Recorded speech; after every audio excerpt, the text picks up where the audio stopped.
Good evening, everybody. I guess we rolling. Wow. We've been on a 3-week hiatus, and clearly we're a little bit out of practice. But welcome to the Pep Talk Pod. How is everybody doing? Say hey, sister. Hello. Make sure you hit that subscribe button, that notification bell, leave us a comment on all the things at Pep Talk Pod _. We have a jam-packed show for you tonight. It is super exciting because I have to say 2024 WNBA season is finally here. And I should say finally because I feel like we just finished watching women's basketball like 2 weeks ago. But yeah. We are in the season. Your girl, Crystal, your girl, Caitlin Clark, making her debut tonight against the Connecticut Sun. And she getting whooped and pushed around and dragged on that basketball court. Ew.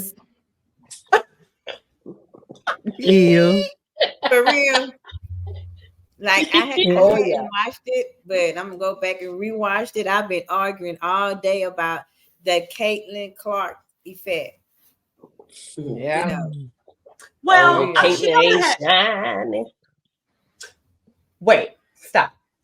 She's played 22 minutes. She scored 10 points. So it's not like we all knew coming in she wasn't going to be scoring her regular 40, 45, 50 points a night. We knew that was going to happen. But for a rookie, she's not playing terrible this first game, right? Right. No, well, because she had 7 turnovers. Yeah, she's had 7 turnovers, and she had, I think, 4 points from the free throw line. So she's not scoring. I'm not a hater, but I'm just talking about the fact that there's so much media coverage. Every time the game comes up, it's like, oh, and and Caitlin Clark is still on the bench. This is the longest she's ever been there. And it's like, you have Aaliyah Boston on your team. Like, you just have a whole roster of amazing athletes. Surely you're not going to tune them out and go tone deaf because you want this one player to get out and score 40 points. It's not going to happen. Mm-hmm. And I already gave her like the rookie of the year. They gave her rookie of the year already. Yep. 10 minutes into the game. And she's already. The game ain't even started. It ain't even 5. It's been going for 30 seconds. That's insane. And see, this is why you have this vitriol, because people are upset. People are angry because people are sick of it. How do you get rookie of the year and you haven't even played a regular season game? That is just so crazy to me. Well, I saw the graphic. I can't remember what media outlet it was by, but I saw it on Twitter, and it was like, Caitlin Clark has a chance to become Rookie of the Year and MVP. And I was just like, wait a minute. Is this all coming from what we saw in the preseason? Because if it is, I think y'all might want to slow it down a little bit. Like, I feel like we get a little bit ahead of ourselves. Right. But like you said, Sean, the Indiana Fever, they've had the last top picks for the last 3 drafts. So it's not like she's the only star on that team. She's not. You got Aaliyah Boston, you got Katie Lou Samuelson, you got all these other players. So it's just interesting. Like you said, they're not going to put her out to score 50 points every game. It's not going to happen. No, it's not going to happen. Even if they put her out and there, the she's not going to score. Not going to allow it. They're not going to allow it. And I'm like I stated before, with my little crew, there's no way that she would have scored. I feel that she would have scored that playing in the SEC against the SEC team. Look what conference she came out of. Unfortunately, it is what it is. I couldn't see, no one allowing her to score like that the entire season, the entire 2 seasons, the last 2 seasons she played. So, no, she's not. It's not going to be what you think. Well, they sold out. Everything was sold out for her because it's Caitlin Clark. It was Caitlin Clark. Oh, well, because guess what? Angel Reese is doing her thing as well. Period. You know what I'm saying? So, and running to a Met Gala and going back and playing. That right there. What? Exactly. What do young folks say? Clock it. Mhm. Let her know. Yeah. Well, I'm going to tell you, Uh-huh. that is Uh-huh. really what Tracy just said is reminiscent of how last year's championship game went and this year's championship game went. SEC defense was not allowing you to go out there and just dog walk them like you did in your conference. So I think That's what right. Tracy said definitely holds some validity, because you're not going to be able to play that type of ball game in the SEC. But unfortunately, this has become a battle of the races in America, as it relates to athletes. And I mean, that's a very unfortunate thing, because now you've had these athletes come on and pretty much say, these fans come on pretty much say, we're going to boycott the WNBA because how dare you have 2 national championship ring holders on one squad, and you don't figure out a way to broadcast their first game, even though it's a preseason game. You don't figure out a way to televise it, but you figure out a way to televise Caitlin Clark. She is not a champion. She did not win one championship ever. And so how did you figure out how to make sure that her first game into the NBA in WNBA televised? Although she went first overall, that's still another conversation and another argument. But you couldn't get these girls' games on there. So much so that we had people on social media streaming from phones with pixelated cameras, because we wanted to be able to see these girls and their entry into the WNBA. And those views, some of those social media users got 2 million views, 3 million views, off of streaming off of pixelated devices. It literally felt like we were watching something in pixels.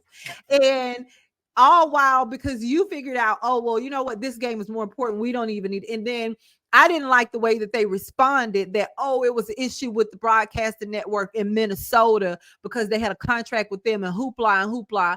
But you figured out how on the second game that fans are going to start paying you dust if you don't get these girls on the TV. And now you said, okay, every game now is going to be on the app. Like, let's be for real here. How y'all felt about that? That was so trash. I agree with you 1000%, especially that the fact that the fans themselves had to say, okay, if you're not gonna televise it, I'm gonna do what I have to do with my iPhone or with my Galaxy, and we're gonna see which one of us win. And guaranteed more people watch that game on their iPhone. That's right. Then that broadcast. Yeah, that broadcast lost those views. Yes, almost about 4 million. One person had almost 4 million views. Wow. On Twitter. I think she was streaming from not Twitter, from it was Instagram. Streaming from like Instagram. X. Oh, it was on X. Oh, okay. Okay, it was on Twitter then. Okay, well, formerly known. So that was just crazy, but that wasn't even the only person. And then that baby received over 200,000 in donations from people sending her cash apps. Yes, for her streaming it on her phone. So imagine the type of cash flow they would have had if they actually got that actual game up and broadcasted the game and did these girls some justice. And I felt like that was setting the stage for how they were going to teach these girls. I was get the opportunity to make this money. How they sleep on the folks. How did you? I was in the wrong place. Cash out. Oh, always in the wrong place. I could have been done with my job for the year. That's what I'm saying. Cash, that's tax-free money. But that speaks a lot about the business of the game, because as when it come down to cable TV and the sports channels or whatever, that speaks a lot about how they actually care about the female sports than they do about the male sports. Because I can tell you one thing. These NBA finals they got going on, boring. And for the Knicks and the Pacers to be playing right now, we all know the WNBA first 2 games gonna have more people watching than them doggone that NBA game that's going on. Well, I don't know about that. We'll have to take a look at those numbers when they come out. But I mean, I will say that the WNBA does need to definitely take advantage. They have this stellar rookie class that came in. You still got a lot of super teams around the league now in Chicago, in Los Angeles, and some other, in Las Vegas. You got. I ain't gonna say Los Angeles yet. They ain't made it there yet. I meant to say Las Vegas. But the good thing is we finally heard from the commissioner that the WNBA now is doing chartered flights. The girls don't have to fight for their Southwest ticket and standby tickets anymore. So I am happy for them. They can make it to the game sometime. And hopefully they won't have to share no rooms at the hotels like they did previous years. They have their own rooms as well. Yeah. Oh, yes. I was looking at I think it was a video somebody posted on Instagram. I want to say it was the Fever. I believe it was the Fever. It was one of the teams, but it was showing them on their private jet and they just looked so happy. And I was like, oh, look at that. They got their own seats to themselves and they're going to actually make it to the game. How cute is that? Yeah, most likely make it to the game on time. And they won't be in the TSA line with me. So guys, so no joke. I was on a flight leaving from Connecticut last year, and I was literally going to LA, Connecticut to LA. And I'm on this plane and I'm sitting, and these tall women start walking on the plane. And I was like, who is that? Who? And then I was like, oh my God, that's Sue Bird. Oh my God, that's Breanna Stewart. Literally, Sue Bird was my seatmate. I have a picture of me and Sue Bird sitting on a Delta flight. Yes. I remember that. She was sitting next to me. And the crazy part was it was like only Sue Bird and Breanna Stewart were sitting in first with me. Everybody else from the team was in coach and having to walk to the back of the flight. Oh, that's messed up. I was like, she's 6'5", and she gotta go and hopefully get an exit row seat because I'll see. At least one of her legs can be out. Girl, I know. I had one, baby. Just leave one, because baby, they was tripping up some folks. You hear me? Yes. I put them big old feet behind them little seats. That's all I'm saying. Girl, I felt so bad. And when the whole time I was like, they should not be I should not be sitting next to Sue Bird having a conversation right now. Exactly. Like, this should not be happening. I mean, it's great as a fan, but I was just like, this is not how this is supposed to go. So man, they treat them like a third world country. In your own country. Listen at the price tag. It took them a measly $50 million to get them girls some chartered flights. That's all. You don't think that the NBA had $50 million to get them folks on chartered flights? Yeah, they have it. Did they have it? And then some. And guess who they can thank for all of this, for this come up? Caitlin Clark. Excuse me. Can we say it in unison? Angel Reeves. Yeah, very good. Very good. Look at all the star power that little sis brought to the WNBA. Sis was at the Met Gala. Do you understand that them tickets is $75,000 on the invite only? Yeah, you don't even get tickets to the Met Gala. You have to be invited. Not have to be invited, but the designers are paying like $75,000 for a seat. Yeah, right? The designers. But that's what I'm saying. Not her, but I'm just saying, just that one ticket. Now the designer paid for her to go with her invite only, and she was back at practice. It's just so. First of all, and it was on her birthday. Kudos to her. Happy belated birthday. Happy belated birthday. Happy belated birthday. That's what's up. So on top of that, on top of us seeing, sorry, go ahead, Chris. No, you. I was gonna say on the with all that Sean just brought out about Angel Reese, everybody's still talking about Caitlin Clark. That's all we keep hearing is Caitlin Clark. So when they was going back, That's what made me say Caitlin Clark. Everybody keeps talking about it. Yeah, well, it's like they trying to give her the props. To me, it's like they trying to give her the extra props was actually sparking yeah. Yeah, but they're not rounding out the voices of the masses. Well, I don't want to say, okay, I don't want to come off like a hater. I'm not gonna be Kendrick. I've been bumping Kendrick this whole week, when he said I'm the biggest hater when he's talking about Drake. I am. But anyway, back to that. I'm just saying, I think we have to look at it in its totality. I think that this class of players, this rookie class, you have a bunch of stars in this class. I would argue that Angel and Caitlin are the two biggest. They are. Angel's been a star for longer because she was a star last season. She was the Bayou Barbie before. So I would say, I think there's more investment. There's a lot of factors that are going into why things are popping off now. And now you see the WNBA, about to add 2 more expansion teams. They just named the name of the new one in Golden State, the Golden State Valkyries. Shout out to my classmate at American University, Ohima, who is the new GM over at the Golden State team. So love you, girl. I'm so proud of you. Yes.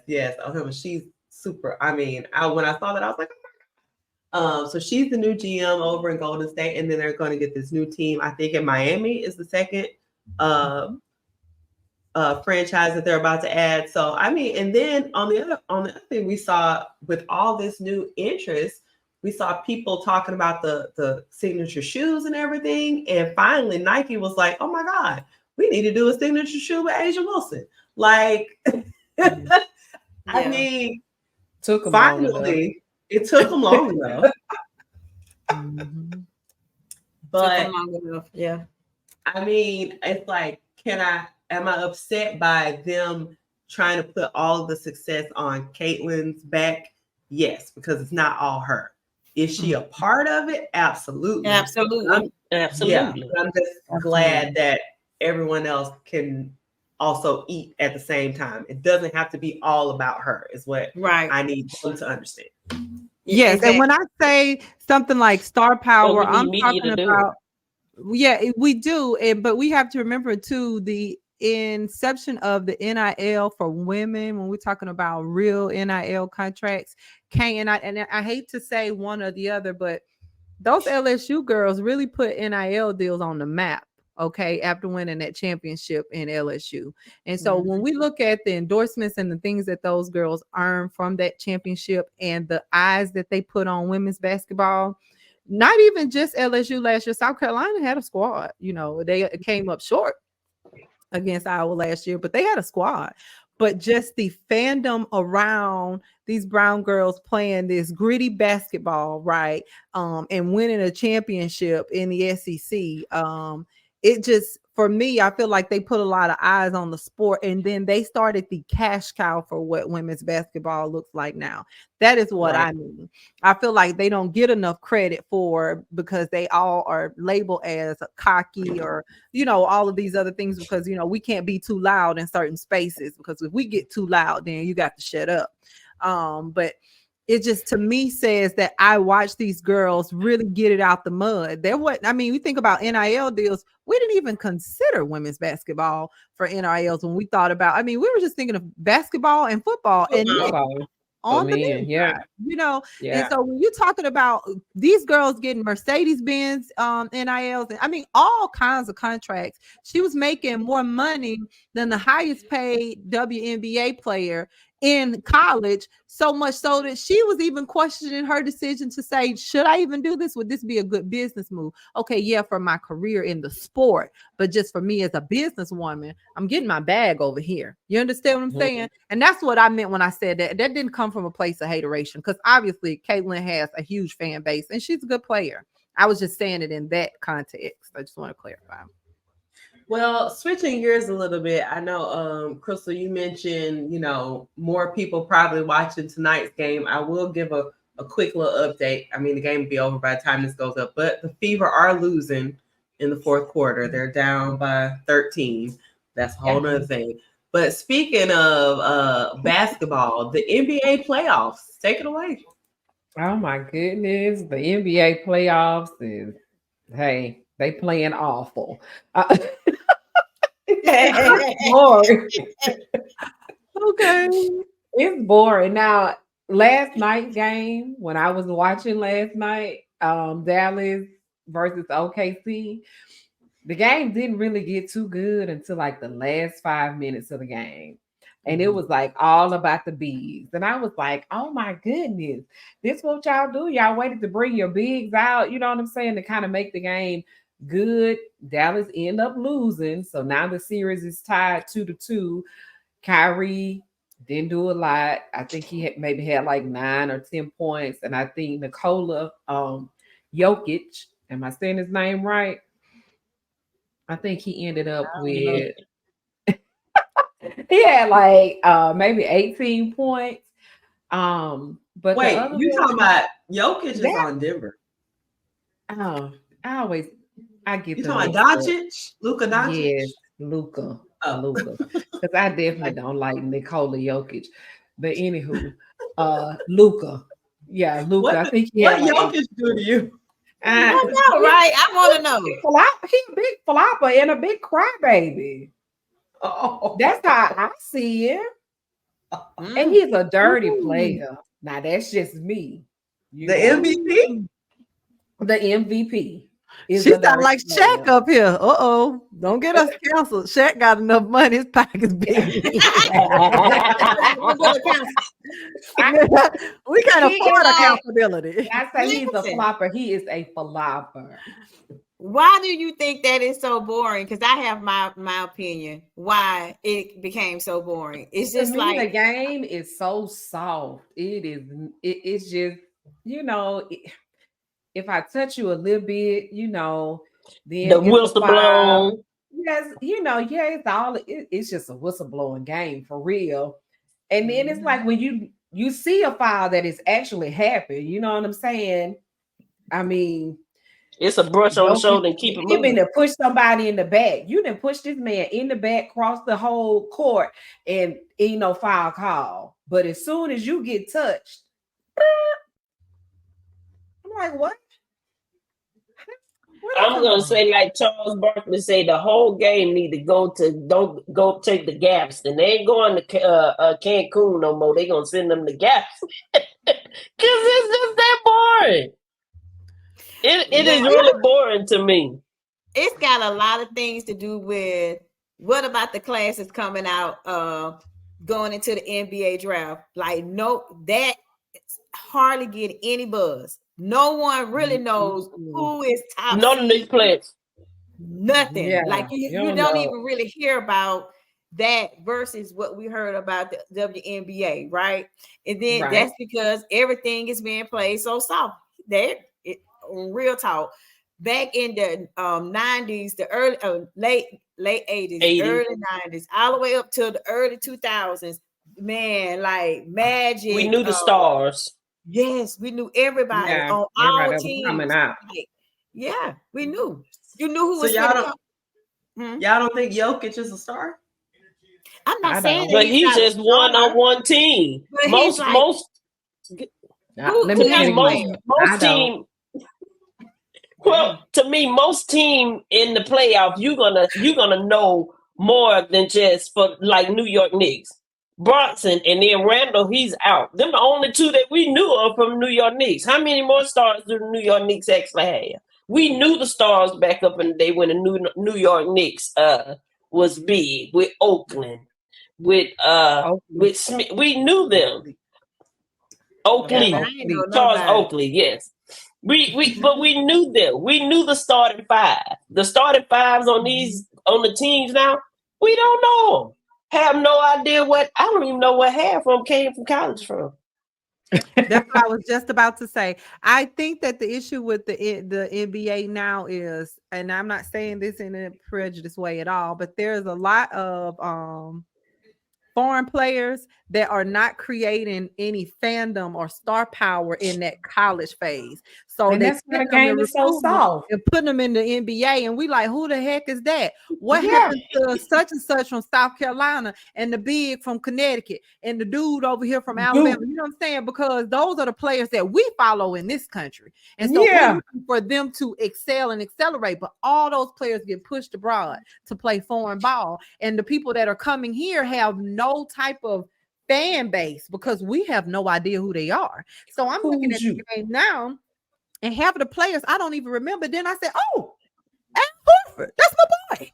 I've been following Al Horford for the last 17 years. You feel what I'm saying? And it's like, oh, there's a familiar face, because in their class, when some of these players got on these teams, they sat with these teams for 10 years, 5 years, 4 years, and you learned who these players were. The players had some type of fan base. They had a jersey. It was, you know, they had a position on the team. They had something to where the fans was coming out, and we knew every player on that roster, period, whether it was the sixth man or the ninth man off the bench.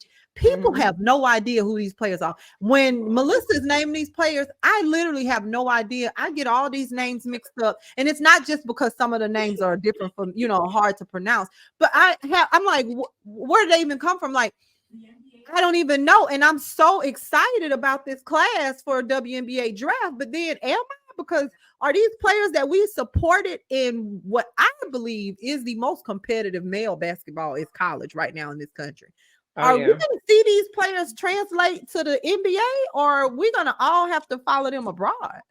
You may have to follow them abroad, which is crazy. Now, I've watched some abroad basketball, like China and Germany.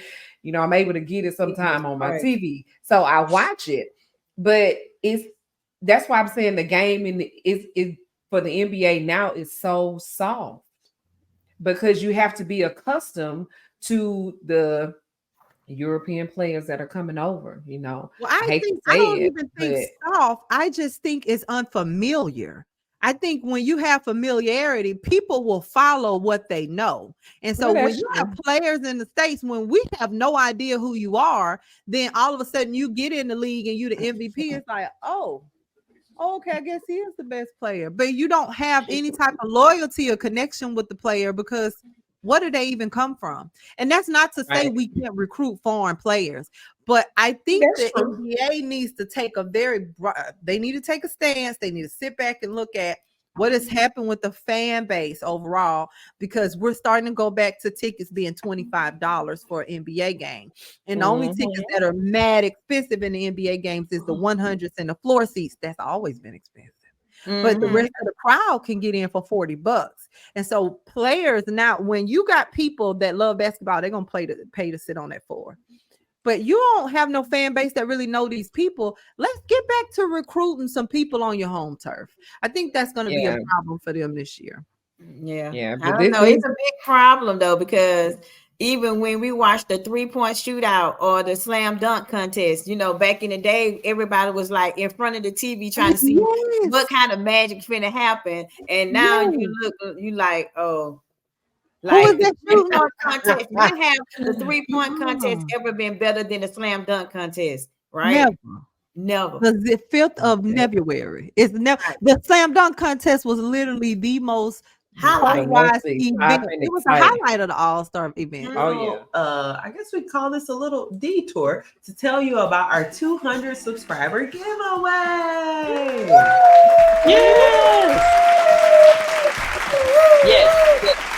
Yes. All right. I thought Crystal was echoing, but she was just repeating yes. Echo I am. But so PEP Squad, we are looking to get to 200 subscribers on our YouTube channel. We are currently like just over 100. So we need your help. Tell your family, tell your friends to subscribe to the Pep Talk Pod YouTube channel. Hit that notification bell and that subscribe button. Leave us comments, likes. Please, all your comments and likes help our videos show up in the YouTube algorithm, so more fans, more people can discover our channel, watch our content, and we're having a very special giveaway. When we hit 200 subscribers, we're going to put all the names into a raffle, and we're going to give away a very, very dope prize to celebrate 200 subscribers. So again, guys, go to our YouTube page. You're on here now watching this. Hit that subscribe button. Tell your friends about it. We would so appreciate it. So thank you so much to all of our Pep Squad fans who have already been supporting us. We appreciate you guys so much. Thank you. Thank you for spreading the word. Thank you. All right, back to sports. Crystal, take it away. Well, the time has come for the bat to hit the ball. Baseball season, yes! And I'm talking about is softball season. The girls softball, the reason tournament have started. And we're at the point where I'm trying to figure out what happened to Alabama, because I thought Alabama was number one. Alabama girls softball team was number one for the SEC. What happened? What I missed? Oh, I seen it. You missed a lot. Clearly. A whole. Yes, they got overtaken this season by who? LSU, Tennessee, Florida. Like, Missouri. It's a whole bunch. Okay, so when you say that, I just want to point this out. Go ahead. Go ahead, Shane. The SEC earned 8 national seeds, including 4 of the top 10. So Alabama was really fighting for their life in the SEC this season. And that's what I was talking about. Like, what actually happened?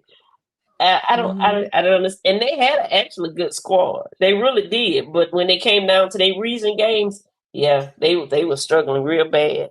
And the couple of games that I actually did see, I was kind of surprised when they was battling with Auburn. Like, come on now, we don't battle with no Auburn. We overtake Auburn.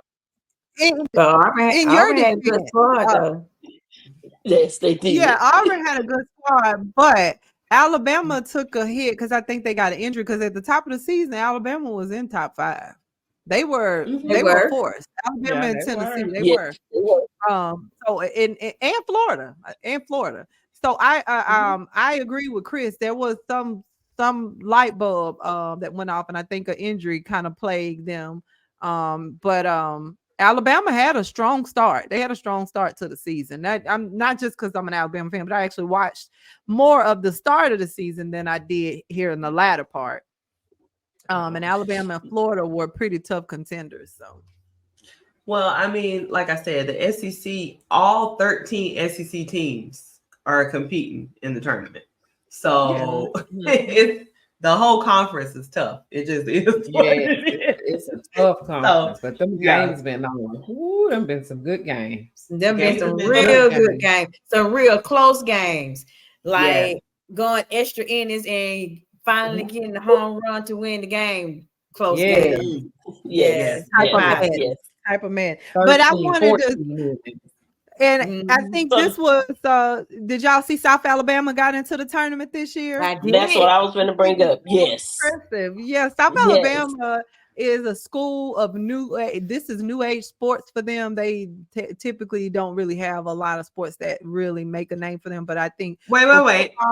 No, they've always had basketball at South. They've always had basketball, but I'm talking about the only sport. They've always had basketball, but I'm talking about they had baseball. Baseball. Yes. But to actually carry the name and go somewhere and do something, it was one thing to actually have a team, but what was the teams doing? And so that's what I'm saying, because you got a South Alabama, Yeah, because their baseball team has actually went far though. Yes. Like seriously. Yeah. They got an NCAA tournament. Yes. Back up in the days. Like 10 years ago? Okay, Yeah, it's over. It's over. It's been over 10 years now. Yeah, it's been over 10 years. So yes. I'm not even shading. I'm just saying I'm excited. I'm appreciative to see that South Alabama's softball team is in the NCAA tournament. I think it's a big deal for them. I think that the way that sports is moving and the way that they've been recruiting on all aspects of sports is really good. I think it's good for the university. I agree. It's a really good medical school. And so, kudos to them. I like the way that they're going. I'm going to let's give our props. Go ahead. Let's give our props to Jackson State, because not only did Jackson State show up in basketball, but they girls actually showed out, and they're actually in the tournament as well. So let's give our props to our HBCUs, and don't forget our HBCUs did beat some of our SEC teams up in the regular season. That kind of kind of shook some people this season for real. I was kind of stunned. I think they did be in the baseball world. Yes. Yeah. But Southern boys actually beat LSU too. Alabama State. Yeah, Southern boys beat, but Alabama State beat Auburn. Is that what you're talking about? Auburn. Mm-hmm. Alabama State boys beat Auburn, and Southern boys beat LSU this year as well. And when I say Wilton, we talking about 13-0. Oh, who in the world? Oh, but hey, they did it. They beat them. Yeah. I hope that we see more HBCU teams do well. There is obviously in this last few generations, decades, you've seen a steady decline of African American baseball players in the major leagues. Most of the Black players now are like Caribbean. They come from, somewhere else. They're not, homegrown, boys from Alabama and Texas and everywhere else that play baseball. And I just remember us obviously growing up and having more faces to look at and be inspired by with baseball. So I hope to see more. And, we coming from a baseball family as well. Yeah. Yes, we do. On both sides. Yeah. Oh, yeah. So I hope to see more young Black boys and Black girls playing softball as well take up baseball, because you're talking about the Jackie Robinsons of the world, the Hank Aaron's of the world, the people who broke color barriers for sports in this country. And now you'd be hard pressed. It's some rosters that don't even have a Black person on the roster, like an American born Black player on the roster. It's crazy. Like to see that. Crazy. It's insane. And I grew up in church, right? We all did. And I grew up in Missionary Baptist. Okay.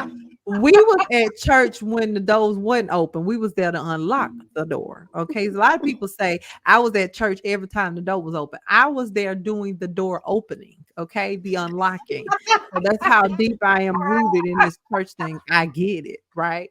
And so there's a culture in church where you have certain members that I believe take advantage of the atmosphere that is set in churches. And I think that we have to set a standard, but we also have to govern ourselves accordingly. Sean, and if you're doing too much, you got to introduce the video and then we go. Lord have mercy. Well, that's what I was about to do. This is my segment. I can introduce how I want. Okay. So there take it away. Action. Cut to. Let's go. So let's see what Pastor Keon Henderson had to say. Thank you.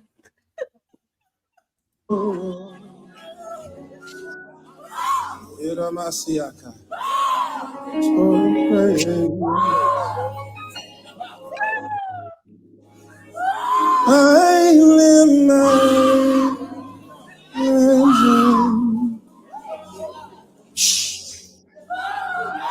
hey.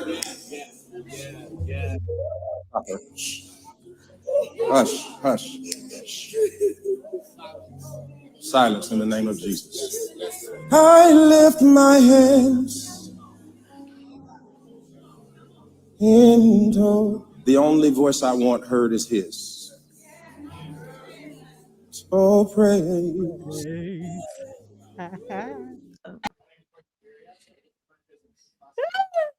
Listen, she was distracting people, okay, with all that hollering. She was distracting him.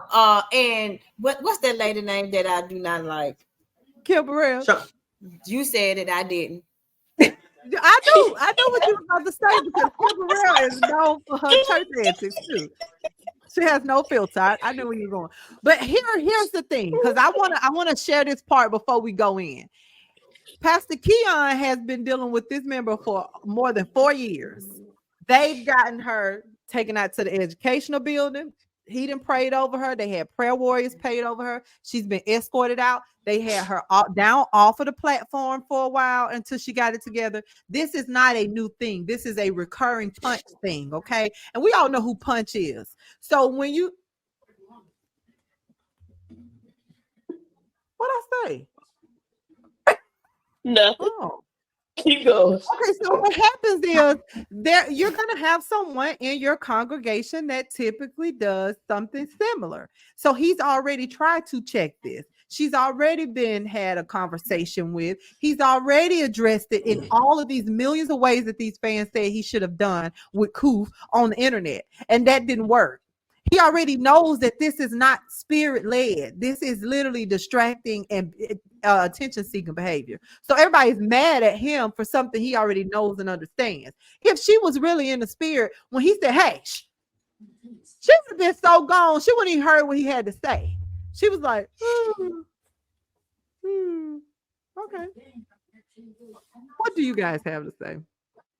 There's nothing that you can say to me that's gonna reward that behavior from the man of God. I can't, Sean. I can't agree with it. I didn't agree with it when it was Kim Morrell, and I'm not gonna agree with it with him. No. I mean, it's just I mean, what that could be me or you. I don't care. I don't know what that lady issue is. I don't know if that's her way of welling when she get to church. I don't know if it could be it's a lot of emotional people coming to church that we had to deal. I dealt with someone emotional for almost 6-7 years in church, about to tear up our chairs, and I was like, "Hey, she'll be okay. Just leave her alone. I bet she won't flip out that chair," and she never flipped out that chair. But did anybody quench what the Lord was doing inside of her? You can never say that. You can never say that. So I can't agree with that. Don't quench I hear what you're saying, but it ain't no spirit to quench if this has already been a. Who is you to say that though? You're not that person to say. You're not that person. He's saying that because he has the experience and he knows who the person is. God, please. Okay. Okay. This is okay, and I get what you're saying, Tracy, and I get what Sean is saying. Do I feel like yes, he could have silenced her? Yes, because there is a time, even as us as children, when we are making too much noise and your parent is trying to hear something because they probably heard something that did not sound right and they want you to be quiet.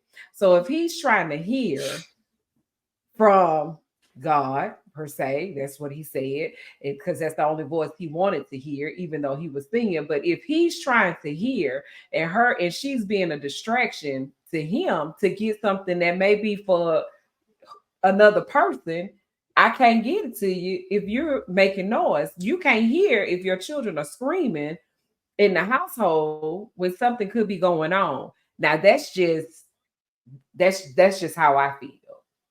Because I have been in situations where it says, okay, hey, we're just going to praise and we're just going to worship.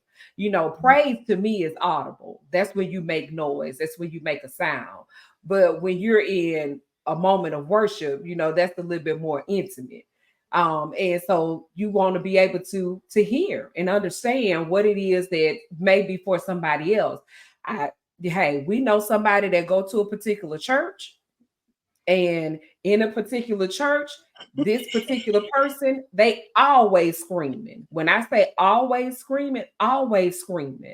And it's so bad that the children can't even dance in church because this person is going to get up and now they want to dance and still be a distraction. So when you know the person, just like he's had conversations with the lady outside of this right here, then yes, you have no other choice but to check your child. Because at that point, I mean, you know, hey. Period. That's just how I think. People think you can go to church and do and say whatever the heck you want to do because this is a church and you just can bring it all. You got to have some order in church, okay? People can't even hear. You got these members saying literally every week I'm watching them streaming online. I can't hear what he's saying because she is on the platform screaming and wailing, okay? And he has had a conversation and a connection to say, this is not a screaming and wailing as a cry out to Christ. This is a screaming and wailing for attention. These are conversations that he has said that they've had. These are also conversations that the memberships have said have taken place. I don't want to hear that. I can't even hear what's going on because you screaming and wailing and people think because you at church, you're supposed to just be able to do that. No, you got to have some order. What is all that she was doing anyway? I don't know what she was doing, but I know what she should not be doing, and that's attending his church again. Good. She should not go there again. She is not wanted. No one's. Everybody seems that they have a problem. I can guarantee you, someone somewhere at somebody's church will openly hold her hand and cry out with her and pray with her until whatever is going on happens, until that break happens. But that is not the place, because we do not know that lady's breaking point. We don't. But they've been praying with that lady for 4 years. They ain't praying good enough then. If she's still doing that 4 years and they still having this problem, that lady need to go somewhere else, because that so is what not about the person that goes to the church next door to Grandma Rita's house that they've been praying for her for over 40 they ain't kicked years. her out. They haven't kicked her out, but they have not silenced her either. They have not silenced her either. Yes, they have. No, they haven't. They have not openly rebuked that lady. Yes, they have. Well, I don't remember.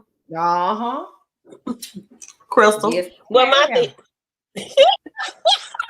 You don't need to go there. I would, if it was me, I cannot speak back for no one else. I'm saying if it was Tracy, I would not go back. You would not embarrass me. This is another thing too. I'm already going through it because I'm screaming every time I'm inside church, right? You openly rebuke me on the internet, where millions of people are watching me. So not only do I already have to deal with whatever I'm dealing with personally, emotionally, I have to deal with this right here, because I'm going to get janked for the rest of my life. Oh, that's the lady whatever his name is. I would agree with you, but I personally know somebody in my family that do the same thing that Tracy is recommending, going to another church because somebody ain't prayed it out of them enough. And what happens is you just gonna continue to church hop until you're never gonna get no foundation. You never don't know that.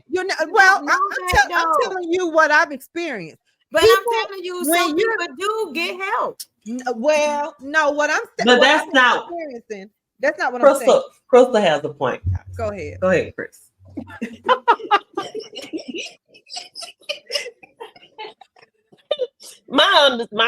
I have one extra question. If you screaming through praise, worship, or whatever is actually going on, at one point, are you going to listen to the Lord? Because you can't hear him by you. You can't hear it, so you can't receive it if you screaming all the time. So you missing it by your screaming.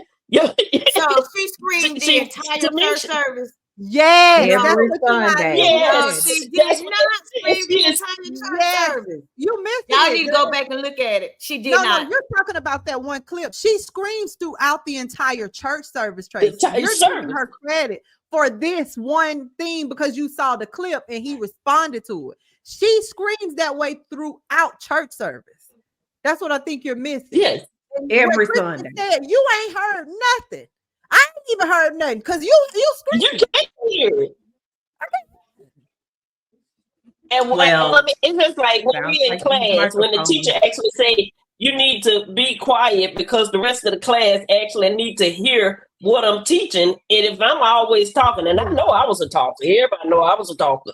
If I'm talking, that means the person sitting beside me is not going to be able to get hear whatever the teacher's actually teaching or whatever is trying to be taught or whatever need to be received. If I'm always running off at the mouth. Well, so that's the way I seen it. I'm sorry. Okay, go ahead. No, because I want to weigh in because y'all know how I feel about church shenanigans.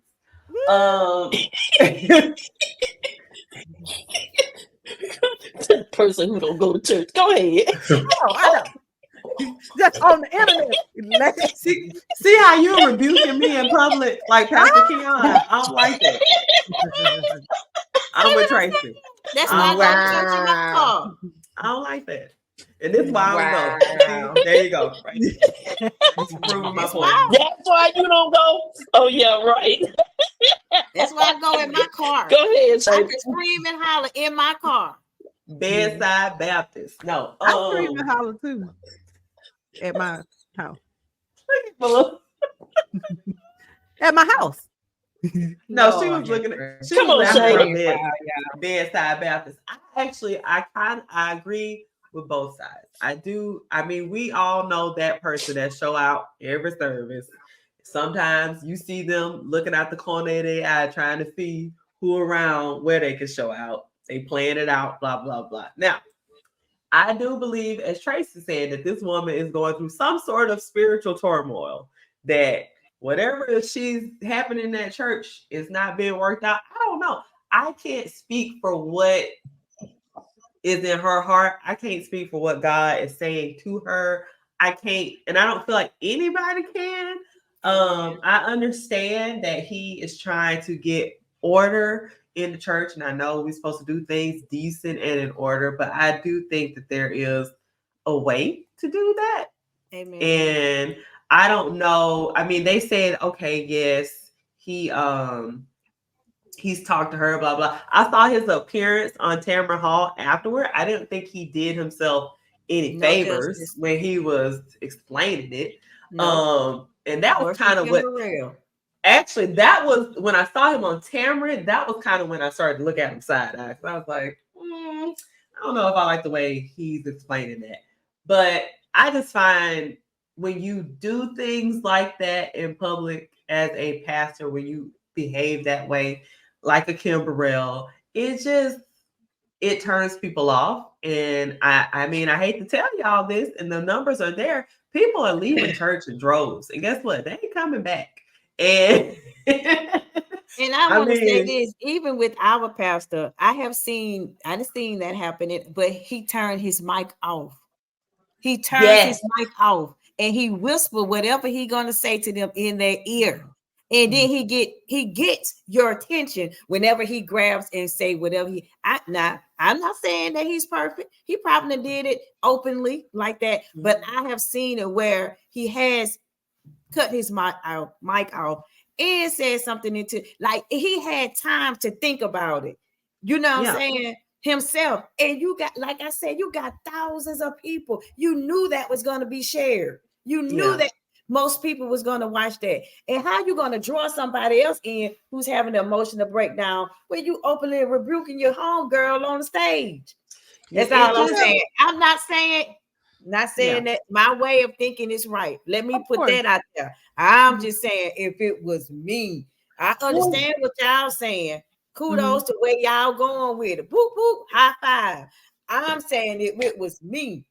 And that's why there's a whole bunch of me people that don't go, that are rather sit in their car or rather be at home in their bed flipping on that TV. And I can watch you, him, my homeboy Jamal over here, my homeboy in Chickasaw. You get what I'm saying? I can go back and forth. And I can see $25 over here and $10 over here and $15 over here. Shayna, stop. You're stupid. You understand what I'm saying? I think too, what we're missing is that there are two. So when and I don't want to get into the religious debate of this, but religion and your interpretation of it is going to change based on the audience. And so I get everybody has a different position on it.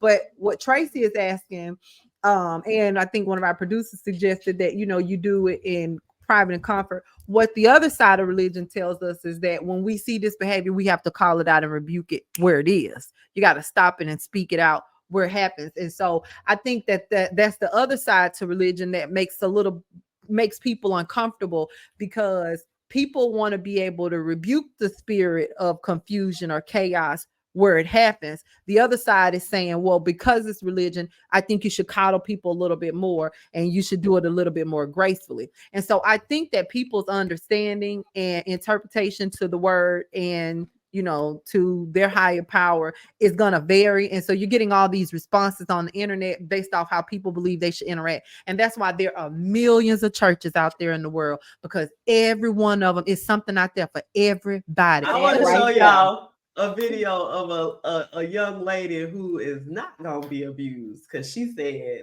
I know what you about. So let's take a look. Shayna, you're ridiculous. Lord. Here she go. Look at mama say,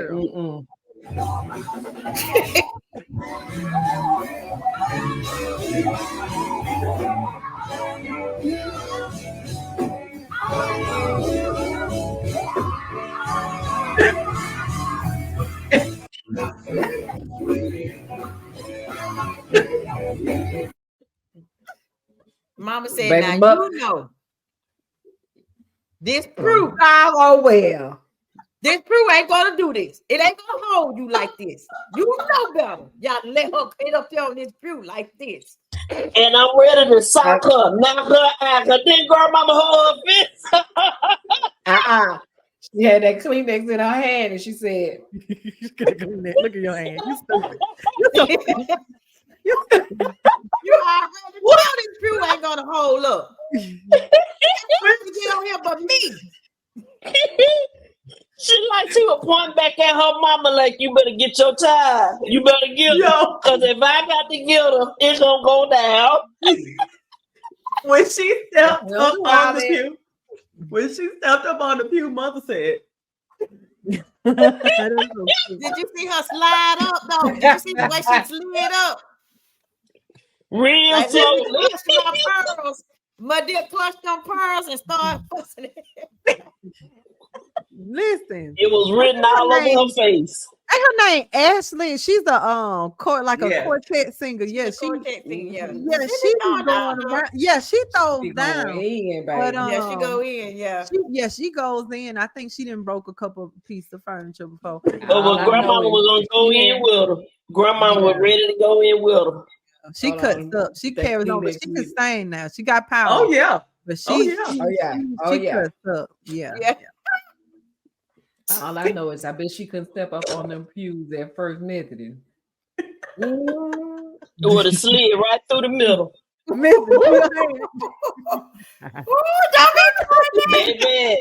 I never forget. We was at Auntie Fatty's funeral. And she sat up in that chair. And before she she cursed so loud that pew had to bent in the middle. It was already broke.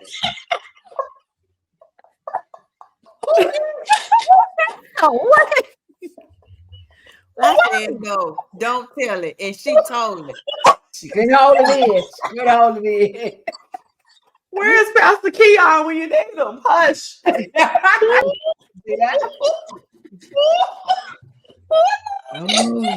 Somebody say if they send you that steal of Pastor Keon like this, they said you know what that means. Hush. Okay. Oh Lord. Wait, who's chair cave? Okay, let me snap. The whole pew cave. The whole pew came in the middle, baby. Not just the what did it have? Wood rod or something? How does a pew came through the middle? It wasn't that Fatty funeral. It was somebody else's funeral because was Fatty funeral? I don't know. It was fast. It was fast. Listen at your sister. You know she remember because she about was crying rery tears. Baby, my children would not let me outlive that one no matter what. My kids keep reminding me. Don't sit right here. Don't sit down. You just a whole pew eating, and one person on one end, one on the other end, and you trying to get in the middle. Don't do it. They kept telling her, don't nobody sit up in the middle. You can't sit in the middle. What? Baby, she want to set her. She set her behind, and then that whole thing said, they need to put a sign on the pew that you can't sit in the middle of, or move it to the back. It should have been carried out. It should have been replaced. Yeah, that outside. That's stupid. Who sat in the pew? Y'all gotta tell me this offline because I am confusion right now. Okay. We cannot do that on here because there's too many people that know us that watch this podcast. So on.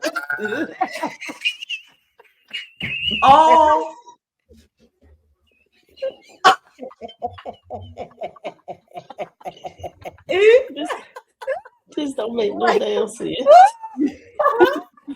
Put them to sleep. Get me off of here. I'm out. Come on, Shayna. What are you doing? She can't click it. Come on. What are you doing?